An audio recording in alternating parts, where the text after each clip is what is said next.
अस्सलाम वालेकुम, मैं हूं आबिद दंदलीब। नाजरीन, सुप्रीम कोर्ट के आला तरीन अफसर को, सुप्रीम कोर्ट के सबसे टॉप के ऊपर जो ऑफिसर है उनको गिरफ्तार करने के लिए वारंट निकाले जा रहे हैं। इधर फवाद चौधरी साहब के हवाले से बात की जा रही है कि वो अपनी पार्टी को खैरबाद कहने वाले हैं। ये दो बहुत बड़ी खबरें जो पूरी रात से मीडिया के ऊपर गर्दिश कर रही है। क्या फवाद चौधरी साहब तहरीक इंसाफ की जो ऑफिशियल एक लाइन है उससे हट गए? इमरान खान साहब ये कहते हैं कि ये हमले इदारों के अंदर से लोगों ने करवाए। फवाद चौधरी साहब ये कहते हैं कि ये ऐसा नहीं हुआ।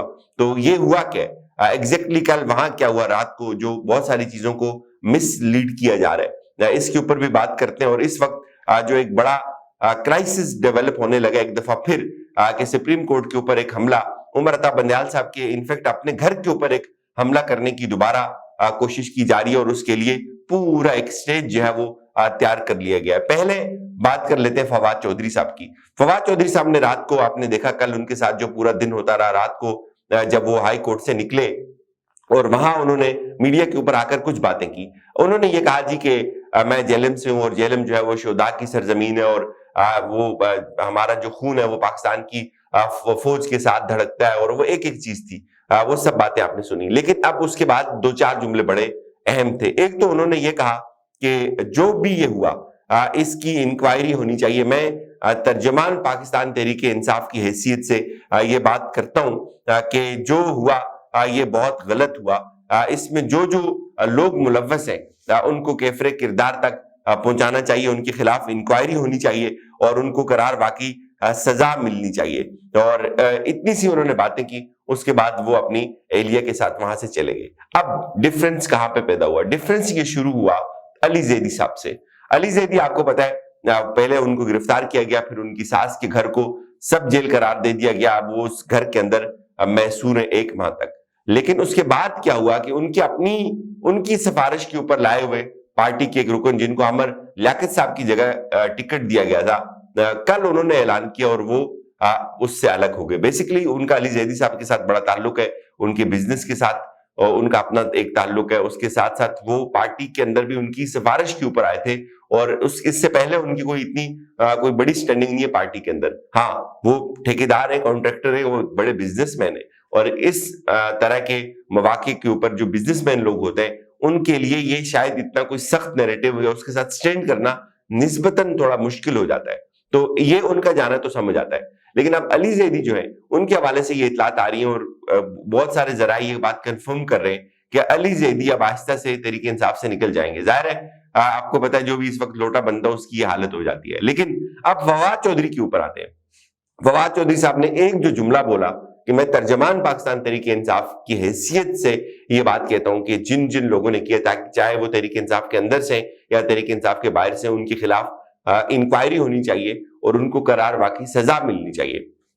डिफरेंस क्या है? इमरान खान भी तो यही बात कहते हैं कि तहरीक इंसाफ का पार्टी का एलामिया उठाकर देखें, उसके अंदर भी यही बात है कि ये जो हमले हुए, अब थोड़ा सा कंफ्यूजन ये जरूर है कि खान साहब ये कहते हैं कि ये हमारे पास तमाम शवाहिद मौजूद है कि ये हमने नहीं करवाए, ये हुकूमत के लोगों ने करवाए, ये दूसरी तरफ से हुए, ये इदारों के अंदर से हुए और हम इसकी इंक्वायरी चाहते हैं। फवाद चौधरी भी ये कहते हैं इंक्वायरी चाहते हैं। अच्छा, एक दो चीजें जो मुझे समझ आती हैं कि इस तरह के हालात में या इस तरह की जो सूरत हाल पैदा हुई होती है तो वहां इंसान नॉर्मली कह भी देता है। जिस ट्रॉमा से फवाद चौधरी गुजर रहे थे, जिस तरह से वो बाहर से भाग के आए और जिस तरह उनकी अपनी बच्चियों के साथ एक एफिलिएशन है, मुझे ये लग रहा है कि एग्जैक्टली उस वक्त जो सूरत हाल थी उन्होंने शायद ये जो बयानिया है या ये जो बात की है वक्त को या हालात को डिफ्यूज करने के लिए या थोड़ा सा सिचुएशन को ठंडा करने के लिए उन्होंने ये बात की होगी।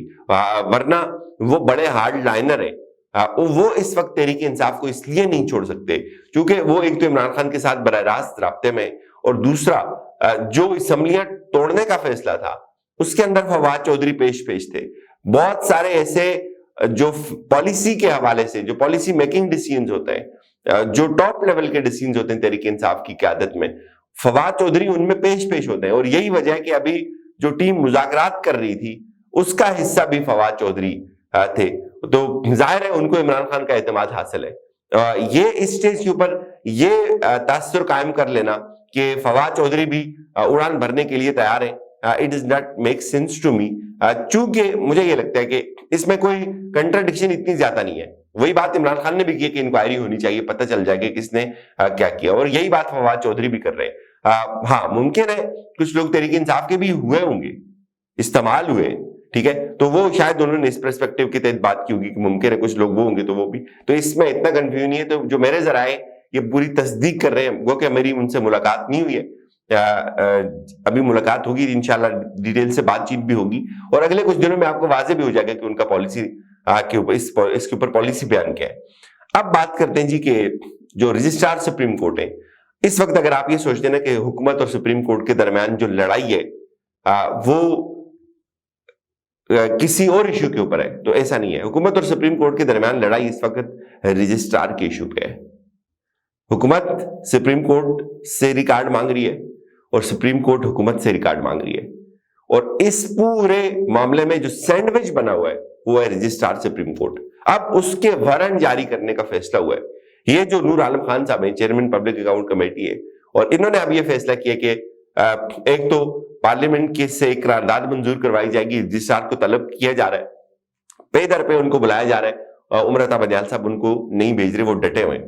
لیکن اب یہ فیصلہ کیا گیا، یہ سوچتے ہیں کہ اگر آخری ان کو ایک لمٹ دے دی ہے، ڈیڈ لائن دے دی، اگر آپ اس میں سرنڈر نہیں کریں گے، آپ یہاں نہیں پیش ہوں گے، تو ہم آپ کو گرفتار کر کے لے کے آئیں گے، وارنٹ آپ کے جاری کریں گے. یہ آپ نور عالم صاحب کی جو ہے وہ باتیں سنیں، میں اس کا امپیکٹ آپ کو بتاتا ہوں. میں اس میں لا کر پارلیمنٹ کے ذریعے بل پاس کر کے انشاءاللہ ہم بلائیں گے، سمن کریں گے. سمن مینز آپ سمجھتے ہیں کہ وارنٹ گرفتاری بھی ہوتی ہے اس میں، اور ہم نیکسٹ وہی کرنے لگے.